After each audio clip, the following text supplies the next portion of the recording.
Mas o espiritismo, eu acho que por respostas, talvez, ele te dá um conforto nisso, né? Você fala assim, é um até breve, né? Pode até demorar, né? A gente já sabe quanto tempo, mas é um até breve, né?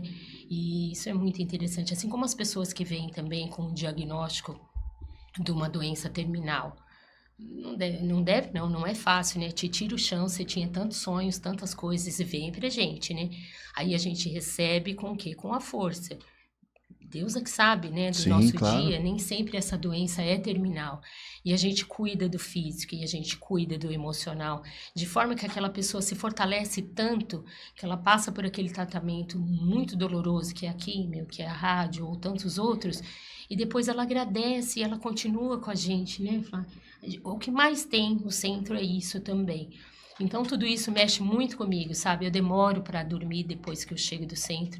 Eu fico repassando tudo isso e fico agradecendo quanto Deus é bom comigo, com a minha família, com os meus, quanto que eu tenho de proteção. Então, o mínimo que eu posso fazer é continuar, né?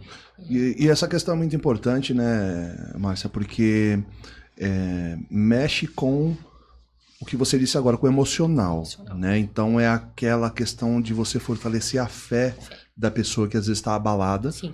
né? E através desse fortalecimento da fé, ela tem essa força para poder passar e buscar e superar né, determinadas coisas. Sim. Igual alguns agradecimentos que até mexem com a gente nem gosta, né? Eles beijam, querem beijar a gente assim no final, mas beijar de uma forma... Não é só o carinho que tem pela gente ali, mas para achar que você opera milagres. E a gente fala, não, a gente é só um instrumento, né? idolatrando, né? Não, o que vai curar é a fé, a sua conversa com Deus, é você com Jesus, né? É você, o seu comprometimento e a sua certeza que você vai passar por isso, né? Então, eles vão deixando também de mistificar a gente como um ser de ó, né? Porque senão a gente não teria problemas, não passava por isso, né? Então, assim, é uma troca maravilhosa, né? E um aprendizado para a gente aprender a agradecer. É o que eu falo para os meus em casa, agradecer. Porque se você não tem nada assim tão grave, agradeça, agradecer. Sabe que logo na sequência, quando terminou a pandemia, nós recebemos uma informação da espiritualidade assim. A casa espírita não vai tratar só do fator espiritual, né? Sim. Porque essa pandemia ela veio de uma forma que 90% dos casos são originados pelo emocional. Então, o tratamento vai ser emocional, espiritual e físico. Porque é tudo uma sequência, né? Sim. Tudo surge por conta do emocional. Se o emocional está abalado, ele vai lá no físico e atinge o espiritual. E quanta sequela não ficou no emocional, muitas, né, da pandemia, né, Flávio? Muitas. Porque muitas a gente, perdas, nossa, né? a gente foi uma coisa absurda que a nossa geração, né, a geração que está nesse plano hoje, não vamos esquecer, a gente não passou. Não. Porque a última grande, né, peste que teve aí foi a peste negra no começo do século passado. Então, não existia ninguém na pandemia vivo que tinha passado por algo assim. Por aquilo lá, né? Você foi lá no nosso centro e viu como é o nosso tratamento. Muitas das vezes chega uma pessoa com uma certa dor, o doutor que eu trabalho fala assim, pergunta tal coisa, que é um fator emocional. Sim. A pessoa desaba. Aí ele já fala, já diagnostica ali mesmo, né? Sim. Aquele fator é por conta desse... Desencadeia. E é uma confiança muito grande, assim, que às vezes até poderia até mexer com o ego da gente, mas a gente faz uma reforma íntima, sei lá, toda vez que a gente precisa, porque é difícil você lidar com isso, né? Porque a pessoa também, ela traz um retorno bom que você fala, né? Mas não. A casa, a espiritualidade é digna desse aí, né? Mas não a gente, né? Igual eu passo alguns dias sem ir, porque às vezes fica muito puxado, e quando a gente vai, eu brinco com eles, né? Mas aí é que eu gosto de brincar com essas coisas, eu falo, gente, que foi? Vocês estão vendo Moisés abrindo? Né? Sabe assim? Então, assim, tanto o tarefeiro daqueles dias que fazia tempo que nos via, quanto os assistidos, mas por quê? Porque eles veem na gente, eu acho isso, a casa aberta, a gente à frente, né? Conduzindo todo aquele pessoal, né? é um retorno maravilhoso, né? É maravilhoso. Fora que quando a gente tem alguma coisa e oram pela gente, que eu falo, todas as orações são bem-vindas, né?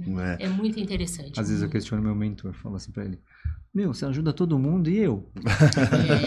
Aí ele fala assim, como que é? Verdade. Assim como alguns acham também que, mas como que a sua pressão sobe? Mas como que você tem isso? Eu falei, mas eu acho que eu sou merecedora de tudo isso. E outra, né, Marcelo? Nós estamos encarnados.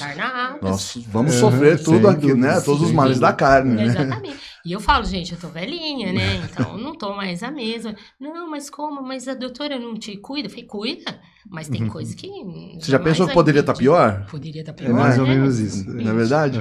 Então, assim, eles veem como um impedimento que não é. Não vai deixar de acontecer. Às vezes o doutor fala assim pra mim, não precisa olhar pra trás, olha do teu lado.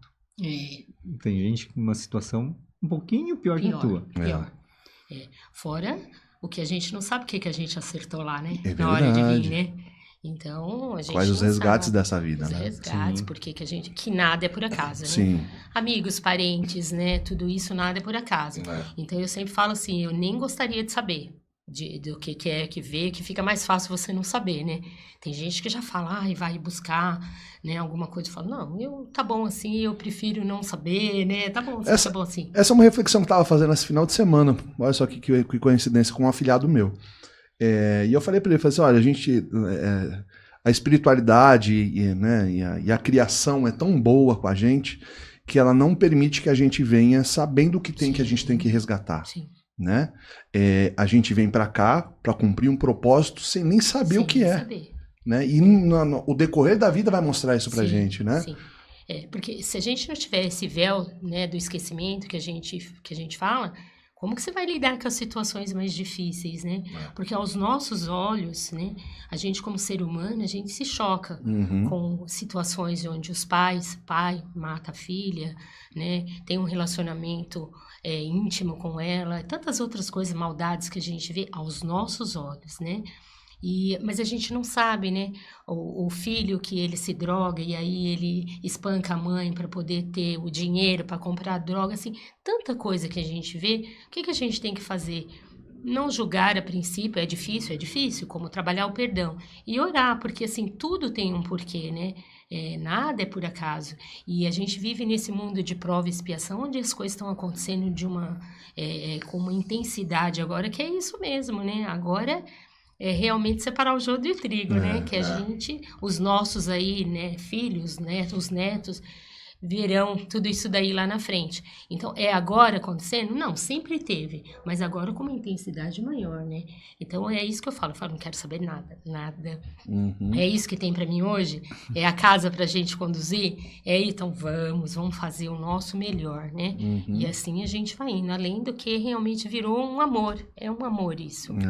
Eu acho até bom não saber do resgate, porque você passa umas coisas aqui e fala assim, espero que isso seja o 100% do resgate, porque se eu voltar aqui e tiver que resgatar de novo... De novo, isso. É igual algumas pessoas que passam pela vida da gente, que você fala assim, será? Eu vou resolver tudo isso aqui agora. Mas o que soma na minha vida, né? Aí você vê pessoas, você fala assim, mas o que soma? Não soma nada. Mas e o que você tem que aprender com ela? Que aprender, exatamente. Se está na sua vida, não é justamente por acaso. Porque a gente aprende com as difíceis, né? Aquelas que nos questionam, que não são, aos nossos olhos, tão facinhas, né? Então, é isso mesmo. Então, é um aprendizado o tempo inteiro, difícil. Como o perdão, como tantas outras. A gente fala lá e prega, é fácil você falar, né? Mas e quem sente, né? E eu sempre falo ali, não tenha pressa, é o tempo de cada um, porque o perdão, ele não pode ser da boca para fora, né? Ele tem que ser de dentro. E você não perdoa pensando no outro vai aceitar o seu perdão ou não. Quando você perdoa realmente de coração, de alma, você perdoa para tirar aquele peso do seu ombro. Sim. Você não vai esquecer. Se o outro vai aceitar o seu perdão, aí já é um problema dele, não é mais meu. E aí, todos nós já tivemos alguma situação assim, onde você percebe, você fala, puxa, que fardo que saiu de mim, né? E a vida que segue. Porque são situações que, com o passar do tempo, você vai ficando mais velho, o amadurecimento, né? A vida vai fazendo assim, eu não tenho mais tempo para isso, né? Eu não tenho mais tempo para ficar pensando em quem não gosta de mim, ou aquilo. Me fez alguma coisa, eu também fiz. E vida que segue, né? Mas isso traz o quê? O amadurecimento, tanto o espiritual, né? O mediúnico, como também o da vida. Sim. É uma pena que a gente não tem a mesma experiência com 20 anos. Né? Verdade. E outra, né, Márcia? Não é você ser o santo, sim, né? Sim. A questão do perdão ela é simplesmente o deixar. Sim. Deixou. Ok, passou. Você não vai dar oportunidade da pessoa fazer novamente. Sim. Porque você não é um idiota. Não é amnésia. Mas não é verdade, não é amnésia, né? Não é Alzheimer. Sim. É só o perdão. Sim. Então, é você realmente se livrar daquele fardo que você carrega. Sim. Você não precisa carregar algo por aquilo que os outros fazem pra você. Não é verdade? E que você não vai mudar, né? Não vai mudar em nada. Não, vai continuar aquele sentimento. Isso. Mas a partir do momento que você perdoou, você leva a vida com uma leveza que você fala assim, nossa, para que eu carreguei esse fardo tanto tempo, né? Então, é difícil, mas quando a gente vai e a gente fala assim, eu vou fazer isso de coração, a gente vê o quanto muda, né? Porque todos nós temos mazelas, pessoas que nos fizeram mal. Não importa a idade, desde o mais novo até o mais velho. São situações que machucam a gente. Uhum. E se machuca, toca o nosso íntimo, né? Sim. Então, assim, hoje em dia a gente tá, o quê? Vivendo um mundo que é ação e reação, né? Bateu, levou, e é um trânsito até, difícil, né? E é gente... Por quê? Por isso, falta paciência, falta empatia. A gente consegue agora, eu nessa idade, né? Mas agora, né, Flávio? Não, Flávio é calmo, gente. O doutor que eu trabalho, ele falou assim, vocês vieram aprender, mas também vamos ensinar algumas coisas. Também. Então, ele trabalha com inteligência emocional. Então, ele fala assim, substitui algumas palavras.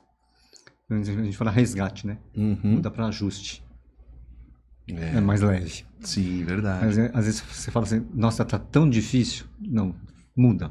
Não está tão fácil. Tem uma outra conotação. Por incrível que pareça, é verdade. Ele fala meio isso, vazio, você tem que ver o copo meio cheio. Ele fala isso pra mim. Muda as palavras. Uhum. Né? Troca o não pelo sim. Sim. Né? Vocês falaram várias vezes resgate, né? Fala do resgate. Fala que é ajuste. Tá bom. Falar que é ajuste. Mas é verdade. Porque muda, né? Muda um pouco a... Porque passamos por situações na vida, né? São perdas, são casamentos, são amores que vão... Que já é uma coisa pesada, né? Então... Onde nem todo mundo... Onde a gente não é a vítima, né? E nem o outro é o vilão e vice-versa. Mas quando a gente passa por algumas situações que você acha que você é a vítima o tempo todo e não muda o seu pensamento, você não vive, né? E daí o perdão, e daí você seguir, né? Porque o outro errou, seja lá no que for, você também erra. Sim. A gente erra também, né? Será que eu também não magoei o outro que não gostaria realmente que perdoasse? E assim a gente vai indo. É muito egoísmo achar que é só o outro que faz pra você, né? Mas assim, é difícil a gente trabalhar isso. É difícil. É diário isso, né? É muito difícil. Mas as nossas crenças ajudam, né? Nossas, né? Porque o Deus é um só, Sim. né? Toda a oração vai para Ele, que lá a gente não fala, a gente recebe ali, o pessoal às vezes acha engraçado que vai o evangélico, vai o da Umbanda, vai o católico, e porque assim, só some. E uns vão até com um certo preconceito e vão, acho que até para ver o que é, se a gente vai falar alguma coisa, né? Aí depois falam, nossa, mas vocês falam de Deus, vocês falam, né, de amor, de caridade. Impressionante, né? Aí a gente vem uma interrogação e fala assim, mas o que será que achou que a gente ia falar, né? Mas assim, é isso aqui, é o que traz mais e mais, e por mais casas assim, por todas as outras, né? Não só da nossa... Sim. Você falou do evangélico, é interessante que às vezes vai umas pessoas para se tratar, você fala assim, não consegue trazer teu marido, teu esposo, né? Não, pelo amor de Deus. Eu sou evangélica, ele não pode nem saber que eu tô aqui. E aí, o que a pessoa também ao mesmo tempo fala? Ai, mas ele tem um problema de saúde. Aí a gente fala assim, vamos fazer a distância, né? Coloca o nome na caixinha de oração, vamos fazer a distância. Aí a pessoa vai vendo que a gente vai cuidando e ela vai levando essa informação também. E tem uns que vêm, o marido, né? Aí acaba vendo, né? Consegue... por quê? Porque vê que é um lugar que só vai fazer bem, às vezes pro casamento, pra vida, né? Pra tudo. Mas é um aprendizado todos os dias. As histórias que a gente ouve é assim, pra você sentar numa roda e ficar. É muito interessante. se fosse rápido esse processo de aprendizado, a nossa passagem aqui seria extremamente curta, né? Curta. Então, a gente tem que evoluir de alguma forma a nossa carne, o nosso espírito, que